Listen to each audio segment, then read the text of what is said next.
Rick Rashid is one of the great minds in the world of computer science. He grew up in small-town Iowa and ended up founding one of the world's leading research institutions. At the University of Rochester in the late 1970s, where Rick got his postgraduate degrees, he was among the first to work with the Xerox Alto. The Alto was the first computer to use a graphical interface and a mouse, a full decade before the Apple Macintosh, and 2 decades before Windows 95 made it ubiquitous. Rick and his friend Gene Ball developed Alto Trek, likely the first computer game ever to run across a network of computers. Later, at Carnegie Mellon, Rick advanced many fields, including artificial intelligence, networking, and programming languages. But his most famous work was the development of the Mach kernel that changed the way computer operating systems are built. If you use Apple products, whether a computer, tablet, or phone, the underlying code can trace its heritage back to the Mach kernel. Rick is, however, best known as the founding leader of Microsoft Research. The organization he created and led for over 20 years is consistently at the front edge of computer science. It's been instrumental in developing fascinating technologies in a range of areas, including speech and language, data management and exploration, and user interfaces. He is a passionate advocate for research and researchers. I think sometimes in our society we forget how important it is that we have all those specialized bits of expertise, people that know how to do a really tiny thing really, really, really well. In our conversation, Rick and I talked about his journey from small-town Iowa to the bleeding edge of computer science. He described how he built and managed a global research organization. We later explored the impact of research on the current pandemic.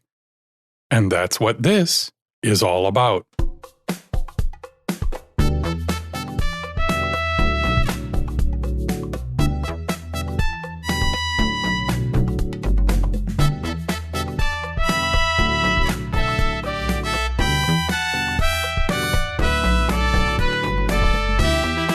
This is Leading Smart, the show about managing in the brainpower age. It's a field guide to the joys and challenges of leading and working in the modern workplace. I'm Chris Williams, your guide to the stories and ideas that I hope will inspire you to be a better leader in the world of knowledge work. In this episode, I talk with the founding leader of Microsoft Research. This is episode 209. My conversation with Rick Rashid.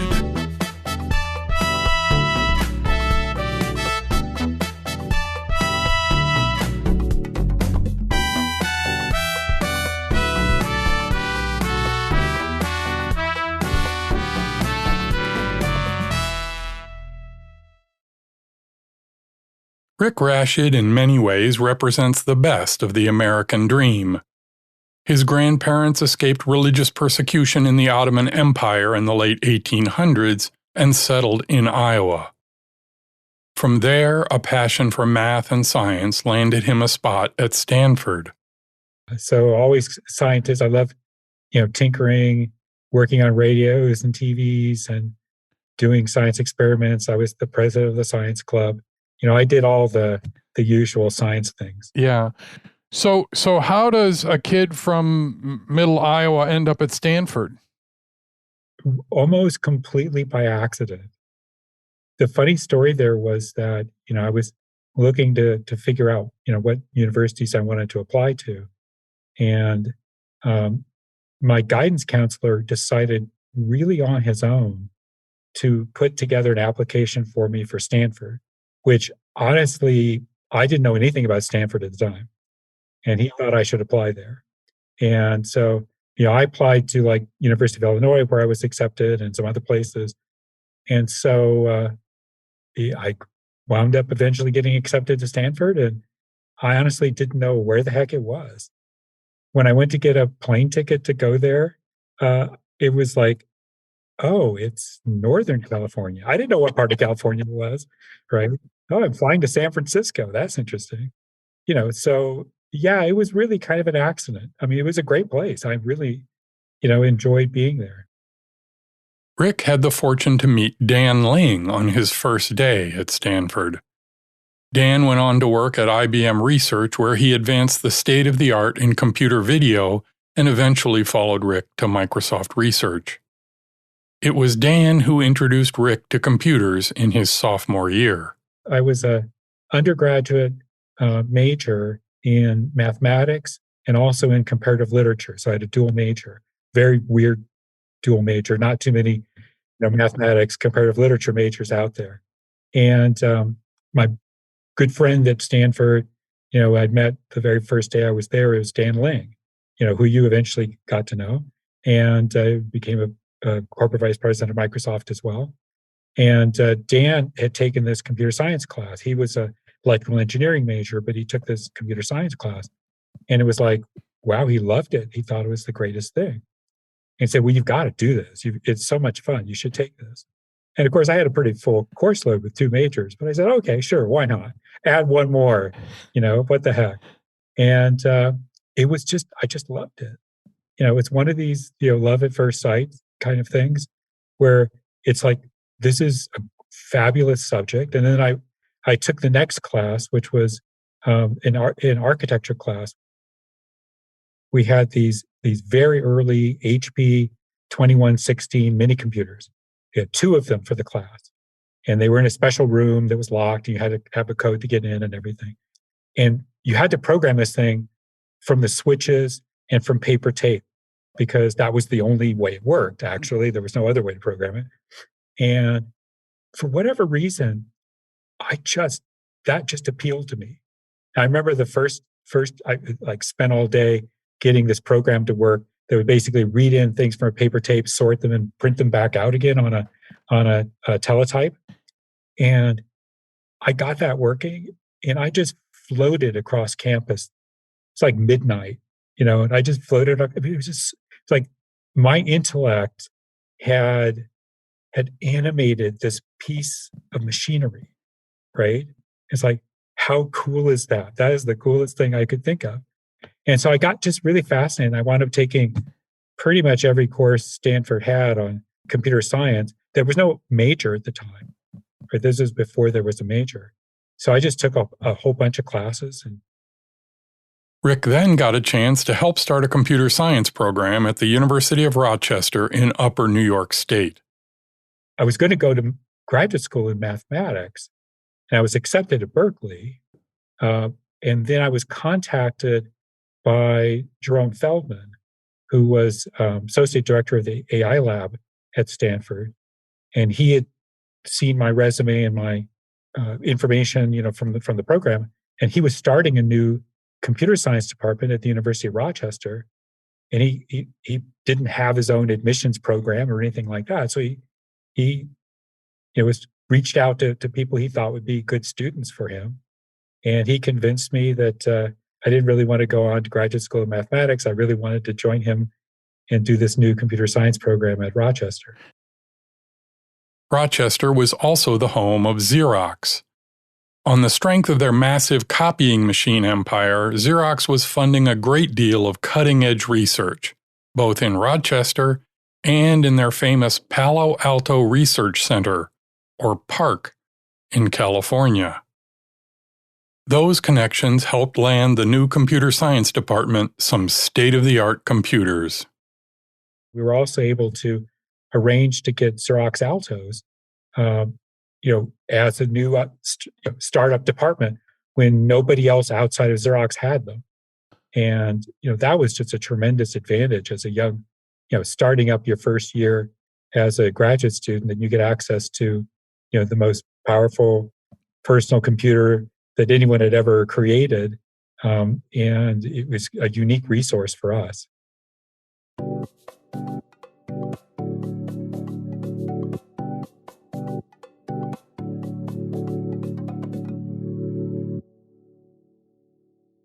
After getting both a master's and a PhD at Rochester, Rick found his way, through a happy accident, to Carnegie Mellon University. Well, that was also an accident.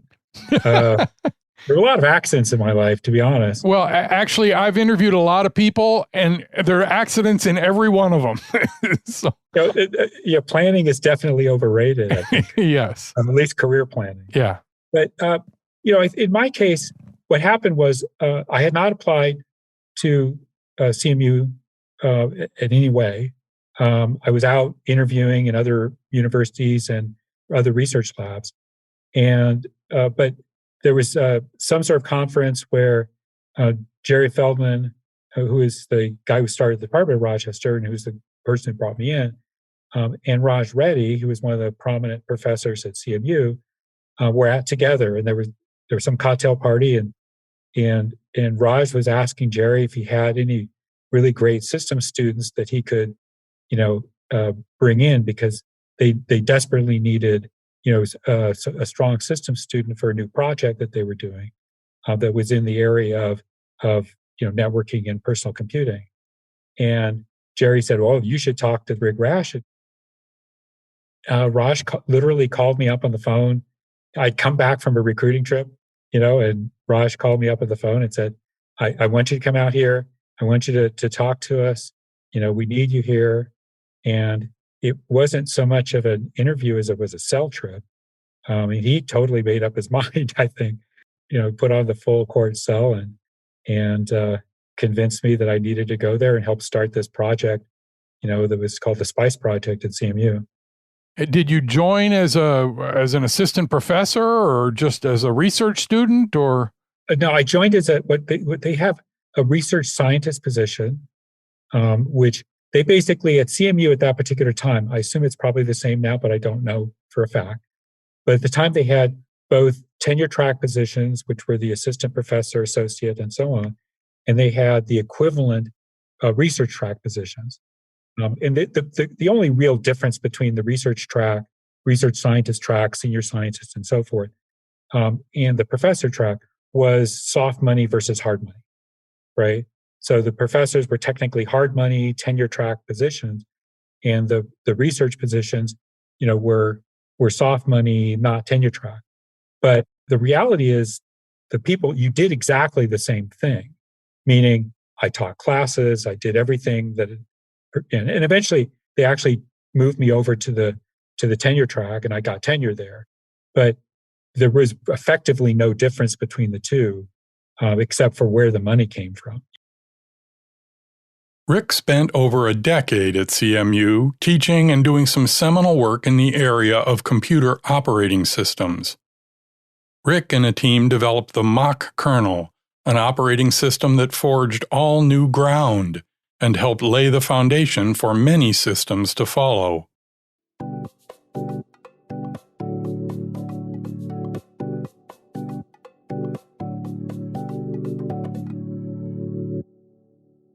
Then along comes Microsoft looking to start a research lab, and they knew how to get Rick's attention. They enlisted Gordon Bell, one of the most famous names in early computer science. Bell had been instrumental in the development of the minicomputer and led some of the most important developments both at Digital Equipment Corporation and at Carnegie Mellon. It was a phone call Microsoft was sure Rick would answer.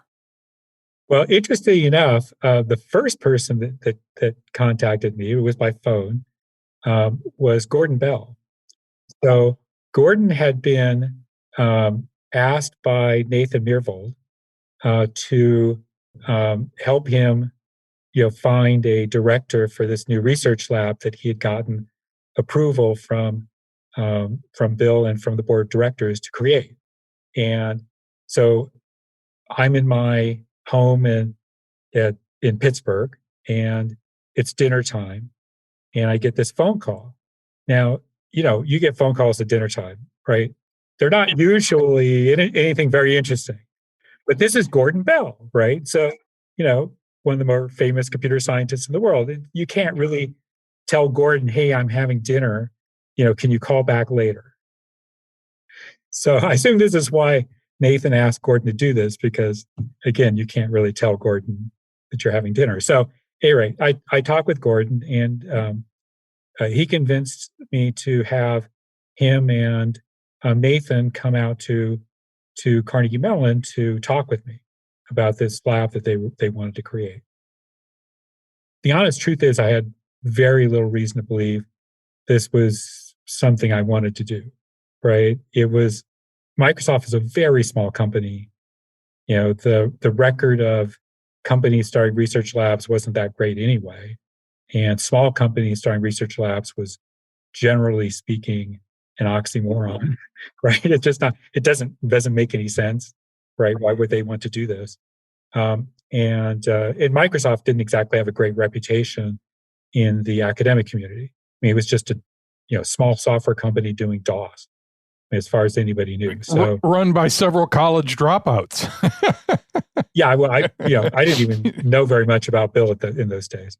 So so they come out and they try to convince me that this is a good idea, and they didn't get very far with that. But they have lots of enthusiasm, and they convinced me, well, you should at least come out and visit us. So this is late 90, probably?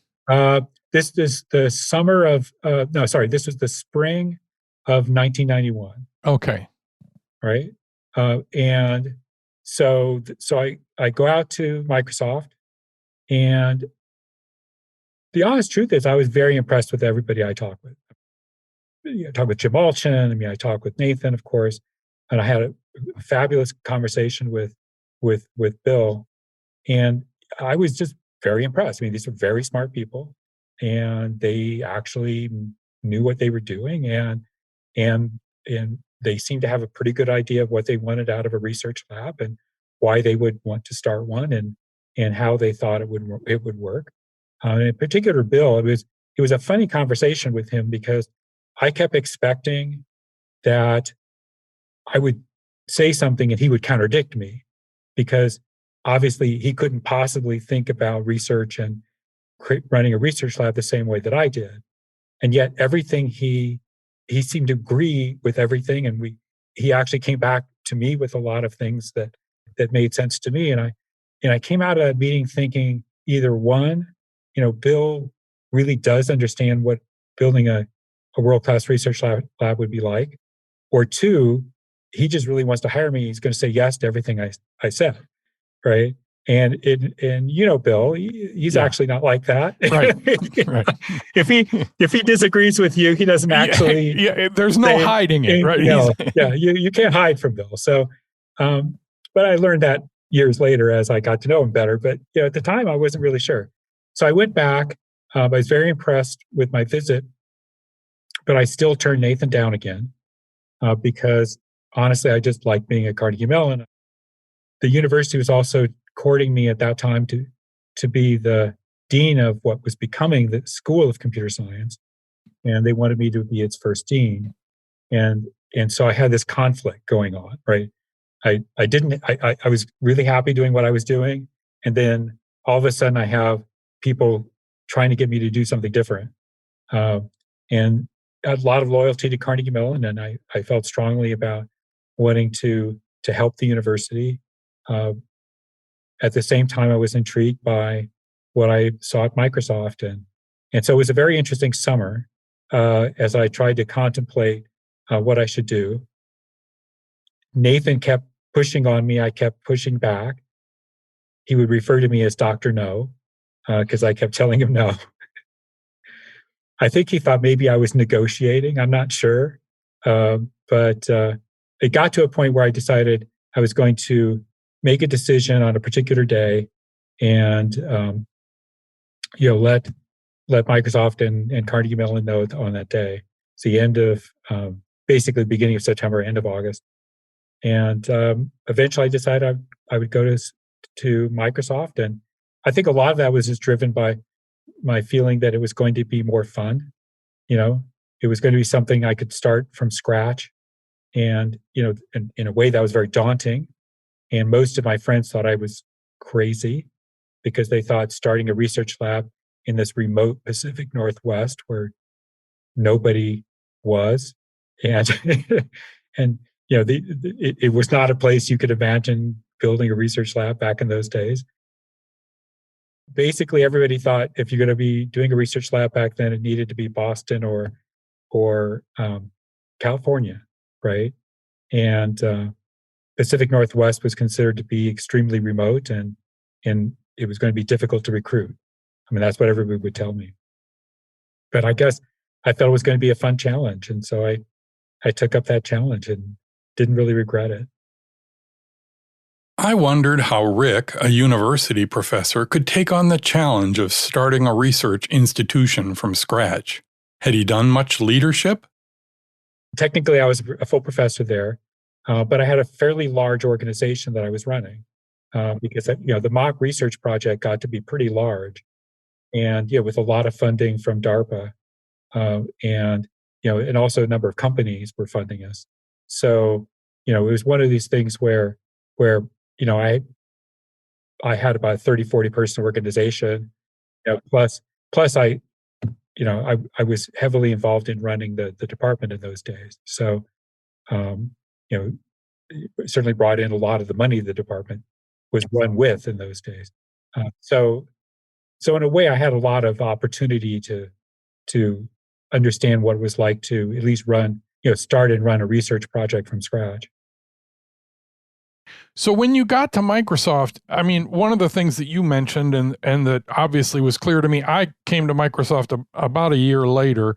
Um, One of the things that was just abundantly clear to me, and you brought it up, was that it was filled with really smart people. I mean, if you were a fan of smart people, it was a kid in a candy store. I mean, there were just smart people everywhere. Was that invigorating, intimidating? Was it competitive? Was it? It was tremendously invigorating. I mean, it in some ways it was the best environment to start a research group in because you could bring in candidates and you could have them talk to some of these people and they'd realize, wow, I didn't realize there were so many incredible smart people. And these were people doing products, right? A lot of times researchers, you grow up in an academic environment and you get a PhD and you tend to think, oh, the PhDs are the smart people. No, really, they're just a ton of incredible people in the product organizations, many of whom had PhDs, by the way, but and also many of whom had PhDs in other subjects entirely, not computer science. English literature, right? English literature, physics was that was actually Yeah. fairly common. It's one of these things where it was a great environment to work in, and then also those people I think often appreciated when you brought in a really smart person, in a research role. They would appreciate that too. They didn't think, oh gosh, this is some pointy-headed intellectual. They said, oh, okay, I've read his papers, right, or I've read her papers. I know what she's doing, right. And that was that. I think that was great. I remember the first time we did a research review with Bill, and and I kept trying to get the researchers to understand how much Bill would likely know about what they were doing, right? But I don't think they really got it until they were in that room doing the review, and they realized Bill probably knew more about a lot of the things related to their subject than they did. And probably had read the work that they had done before they walked in the room, and right, and their competitors' work, and everybody. Basically, they realized they were going to have to up their game in presentation from that point forward. right. That I wasn't just kidding them. That this was an environment in which they were going to be intellectually challenged, and intellectually challenged not just by their academic peers, but by the people in the product organization. I think one of the things I remember people asking me was what was different between the academic experience and working at Microsoft. And I would always say just the speed and the intensity, right? I mean, everything was so much faster at Microsoft, and the intensity of the work was so much greater. And it's not like, again, the academic world has its own intensity as well, but the stakes were very high. I mean, it always felt like the future of the company was at stake, right? The future of the field was at stake, and everyone was working, at what I felt to be sort of, peak velocity in trying to get things done, and that was invigorating.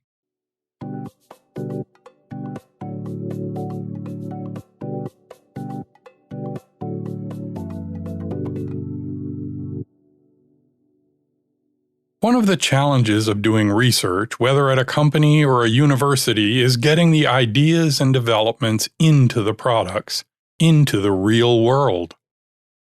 That was really part of that was the vision from the very beginning.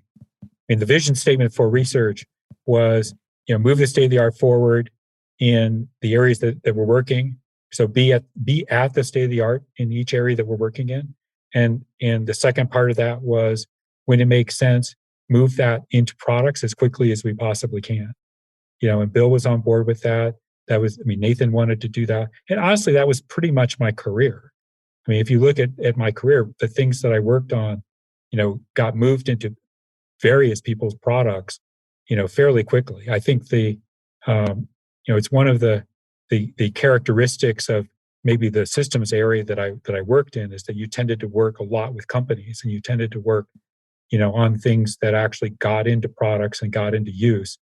And so that was part of the way I thought about my own work. And that's the way I thought about Microsoft Research. Was that relationship with the product teams easy, good, hard? I think it varies dramatically with the individual teams and the people. Everything's person to person. There is no sort of organization, right? When it's all about people who get to know people, who get to trust people. I would always talk about, research is a full contact sport. And by that I mean it's person to person, right? It's not something you do at a distance. And I think very early on there were some very specific situations where the product groups came to research to help solve problems or to deal with situations that they found themselves in, and we would step up. And my philosophy was, if the company needs something, I'll drop whatever I'm doing. Let's figure it out and let's solve it. And that was kind of an attitude that I felt that the research organization should take. If the company needs help to make something happen, we should just say, okay, what do we need? Roll up our sleeves. Let's work together. And we had a lot of times where we did that with product teams, and I think we earned credibility as a result of that. And I think when people see that you're willing to work side by side, and that you can work as late as they can, and you can eat as much pizza as they can, that's when trust develops. Was there any kind of movement of people between research and products? I mean, there were, as you said, there were all these really smart people in the product groups. Did anybody move from one way to the other, or was there a fairly crisp line there? No, it was a fluid line, intended to be fluid, in the sense that we had a number of researchers that would move to product teams to either to help solve a particular problem or to take their ideas. Sometimes they would stay within the research management structure, but physically reside over in the product organization. Other times they would just move into that structure. But I always gave everyone a golden ticket to come back, right? So part of making it easy for people to work in the product teams was making sure that they understood that when they were done doing that, they could come back to research and go back to doing what they'd been doing before that they loved. And I think it was this sense of they weren't, they could move, and it was okay, right? And they could come back, and it was going to be fine in their career. They were enhancing it. And I think that was a philosophy that I would exude. I mean, that was something I would tell people, and that this is the way I thought of it. And I think people believed it, or at least a number of them did, enough to do it. Under Rick's leadership, Microsoft Research grew from a small Redmond-based group into a worldwide research organization. Well, It's interesting because originally I was not sure we could do that. Um, we started our lab in Redmond, and my feeling was that um, it was important to have people together. That we could get the synergies of people working together. At the same time, sort of gradually, as we established Redmond, right, as it got to the point where it was clear that we were successful. We were dominating conferences in the areas we were doing our research, and we got to be about 100 people. I think by 95, early 96, we were about 100 people, and so that was pretty good. That was a good size for a research lab. And Nathan Meervold, who I reported to, he always wanted to do research labs outside the United States. I was always opposed to it because I felt, gosh, this is just going to be a management headache. I'm not. It's going to dilute our focus. But we certainly reached a size where it started to make sense, and we had a unique opportunity to hire Roger Needham at the University of Cambridge. And Roger was being forced to retire because they have a forced retirement age there. And he didn't want to retire really.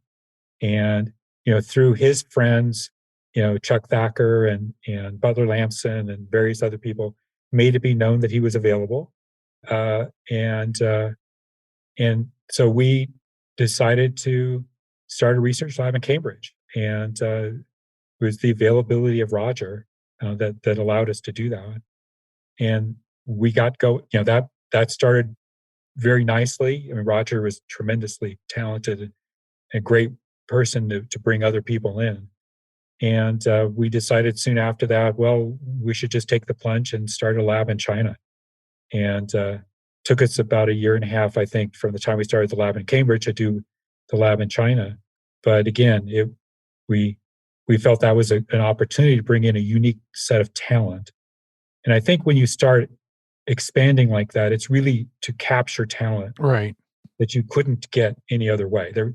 Clearly there were tremendously bright young Chinese who we could attract in China that we couldn't bring to the United States.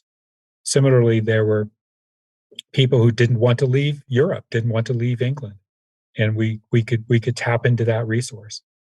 And I think I learned over time how to manage that. In terms of, obviously you need tremendously smart leaders in each group, but you also need, to build an infrastructure where people communicate, where they interact remotely, right?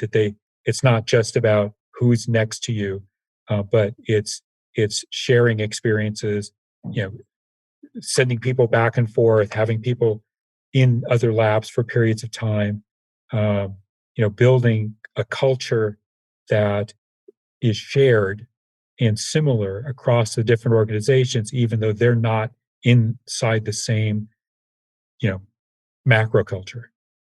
One of the challenges multiple locations introduces is communication. Building and retaining connections at a global distance is hard. We did create a number of opportunities for people to come to Redmond, for to do presentations, to interact with researchers, and of course, I would try to spend some time with them.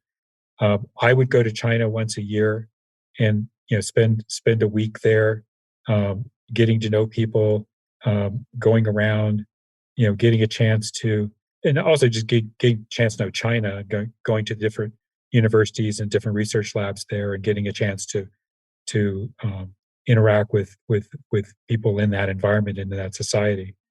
But yes, you can't get to know everyone in a 1,500 person organization.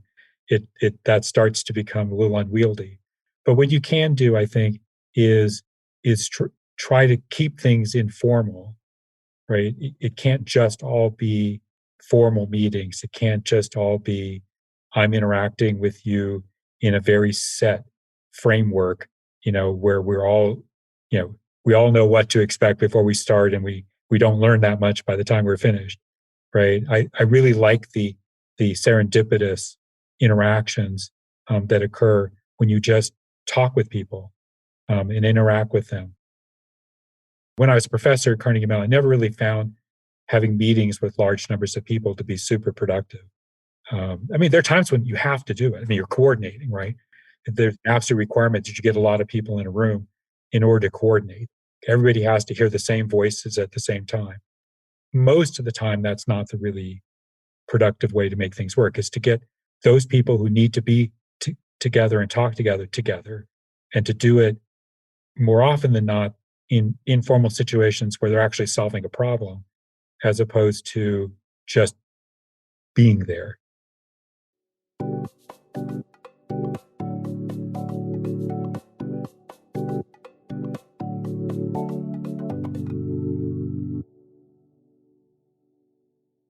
I think one of the things that strikes me um, in any interaction I've had with you, you have an upbeat, positive. You almost always have a smile on your face, as you do right at this moment. Do you think that changes the way the whole organization works? Do you think having a positive, upbeat, proactive perspective helps the whole organization? Yeah, I personally I do.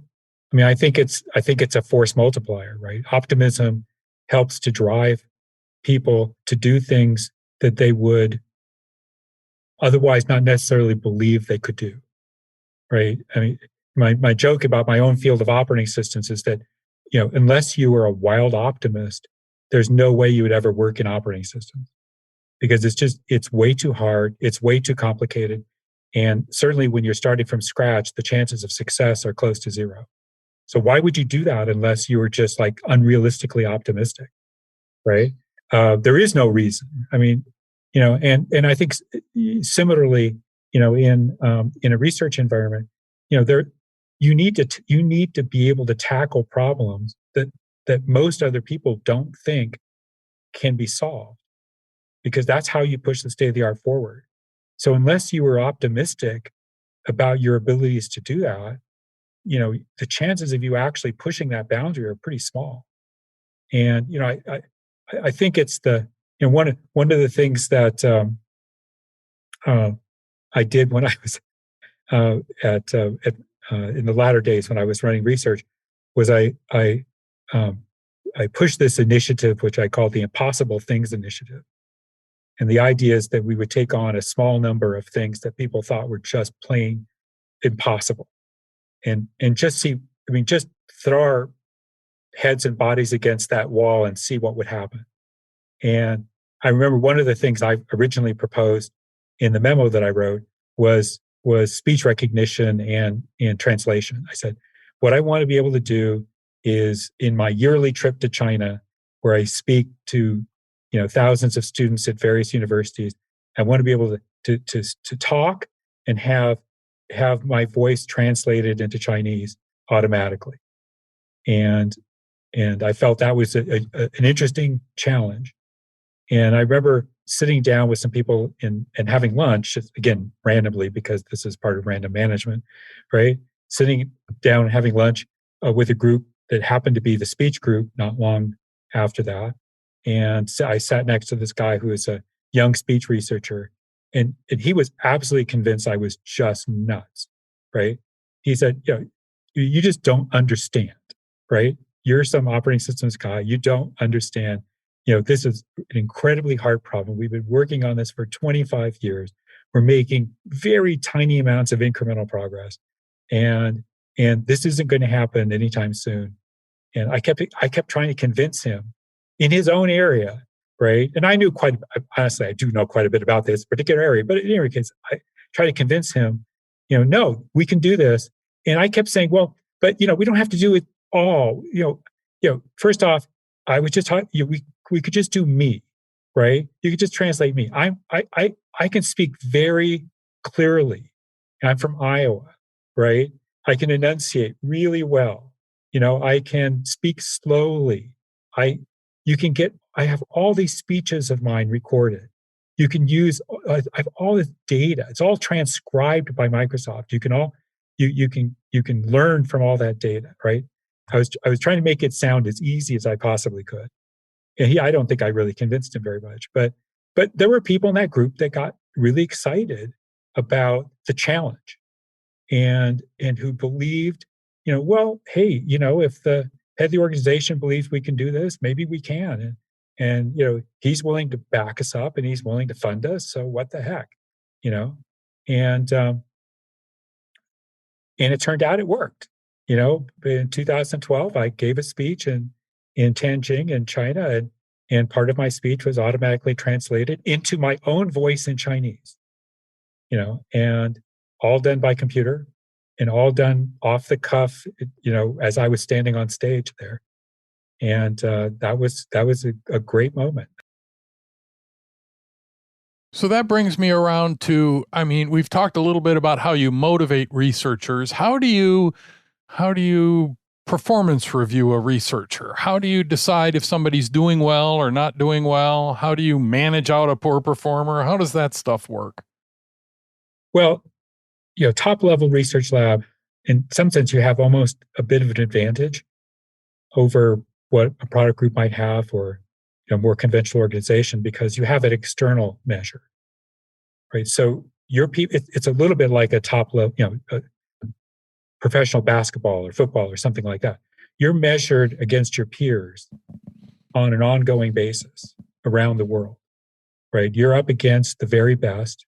You're publishing papers, you're establishing a reputation, and either you succeed in doing that or you don't, but you don't have some internal metric that you worry about.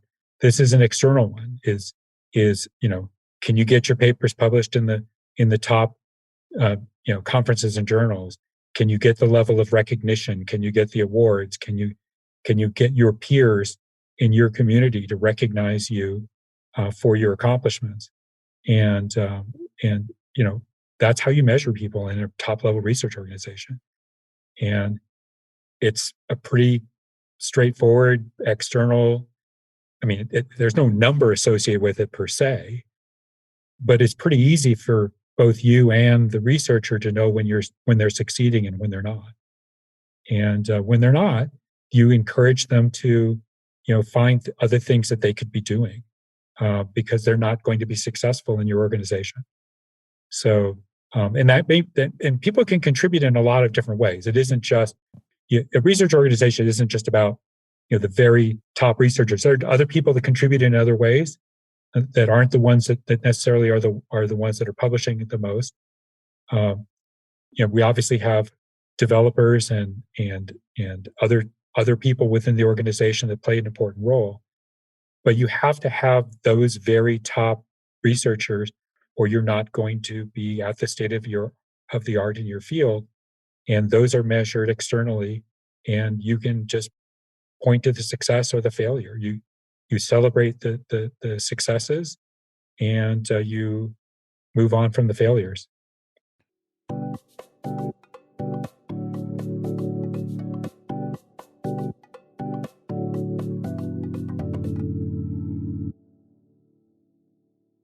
We then turn to the effect of the pandemic on the research working environment. In a way, the multiple locations of the research group paved the way for the post-pandemic world. Yeah, I think for us at least, it was already happening. I mean, when your organization is spread around the world, and I think the product groups are beginning to see this too, because they were being spread around as well. You come to realize that there are really a lot of things you can do to manage projects, to keep people in touch, to maintain interactions.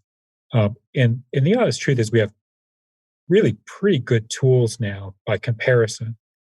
If you look back 20 years when we were trying to do this, when we were both much younger, you didn't have GitHub, right? You didn't have the online meeting tools, and you didn't have the instantaneous communication that we do now. And I think there is a big change in the quality of the tools, both to create software, to manage projects, to do research. I mean, researchers also now have online repositories. They share their work. They share their their knowledge, and not just in a single institution. They share them across institutions now in ways that didn't happen 20 years ago. And papers now that used to wait a year to get a paper published, now it's online instantaneously. You can just get a pointer to it, read it, comment on it, fix it, share data with that researcher that may help them or contradict what they were doing. In some sense, it accelerates science and accelerates the work that people are doing. But does this mean researchers working from home? Yeah, I think to some extent that's already happening. Okay. The pandemic is causing it to happen, but it was happening before. I mean, you were already having researchers that were working across organizations, whether within Microsoft or between universities, between companies. That was already happening. The extent to which you can talk about doing research in your house depends a bit on what you're doing. Yeah. I mean, if you're doing theoretical computer science, you can probably do that in your house. Right. You need access to computational resources, but luckily the cloud has really solved that problem for us. For other researchers in other fields, it gets to be more difficult. If I'm building something physical, I need access to physical equipment. Or a chemistry lab, or any of those sorts of things. Yeah, right. Or a linear accelerator, or there are things that you can't quite put in your backyard, right? Because the HOA is probably not going to allow them. But at the same time, we're also getting better control remotely of equipment. So it isn't just about, can I, do I have to be physically present? These days I can run a telescope from anywhere in the world and get the results. I don't have to be at the top of a mountain in Hawaii, right?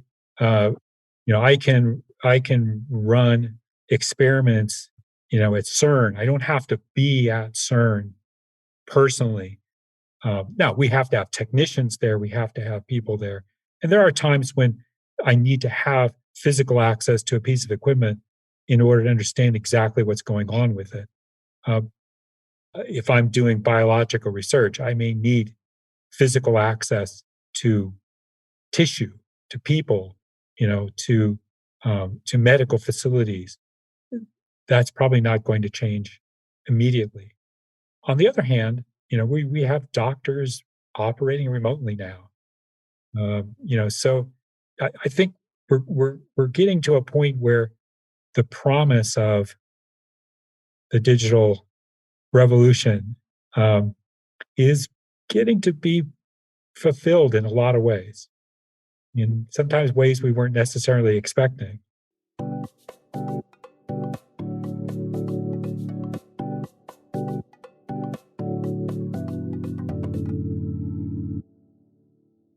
On a personal note, Rick has recently recovered from a battle with leukemia that nearly killed him. Twice. Not surprisingly, he credits research with a great deal of his recovery. I was lucky in that my leukemia diagnosis happened just on the cusp of a lot of new research coming online. The combinations of monoclonal antibodies and targeted biologics have completely revolutionized cancer care, and really given a lot of people a lot of hope they wouldn't otherwise have. I mean, I would just be dead. I mean, I almost died twice last year as my cancer became acute, and now you're trail running, and now I'm back to trail running, and yep. I'm ahead of my all-time best pace. So super.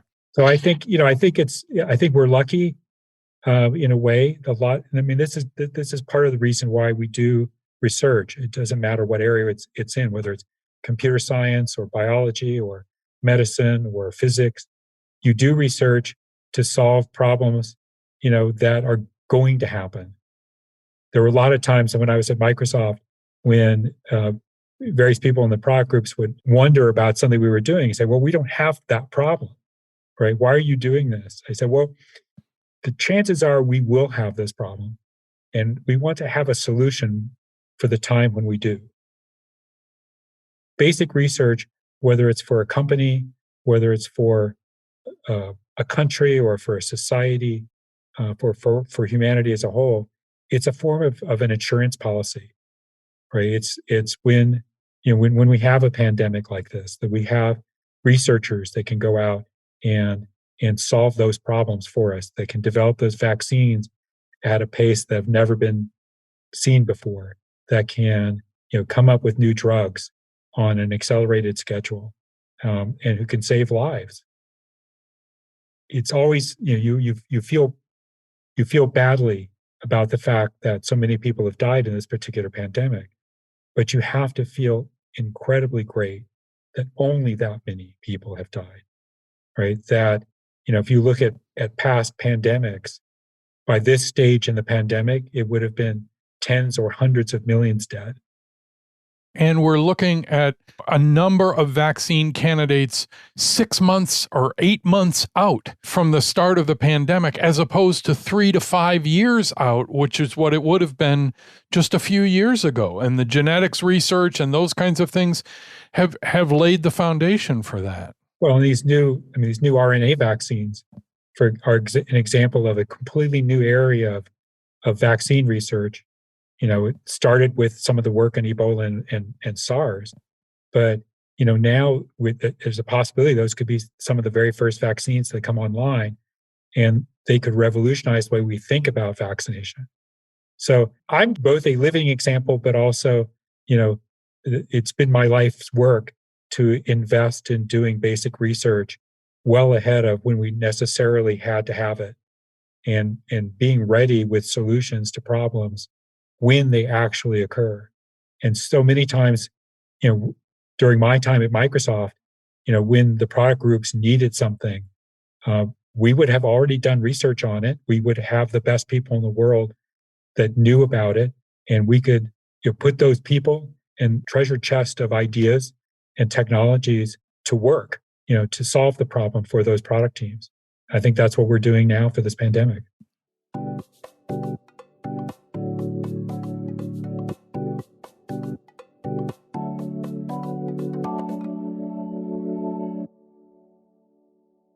Rick Rashid is both a personal and professional example of the best of pure research and the value it brings to the world. I can't thank him enough for both the decades of work he has done and for spending the time with me.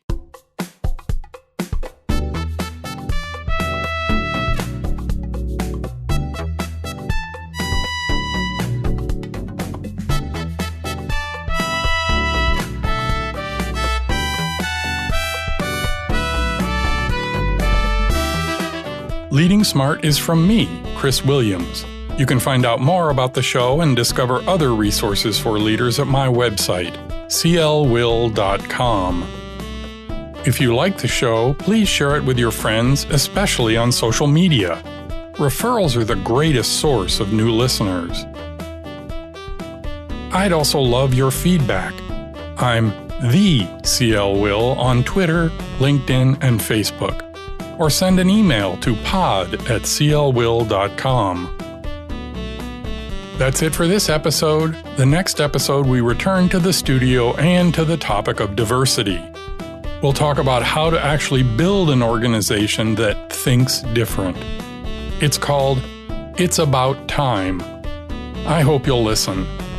Until then, please remember that each of the several dozen decisions you make today are part of Leading Smart.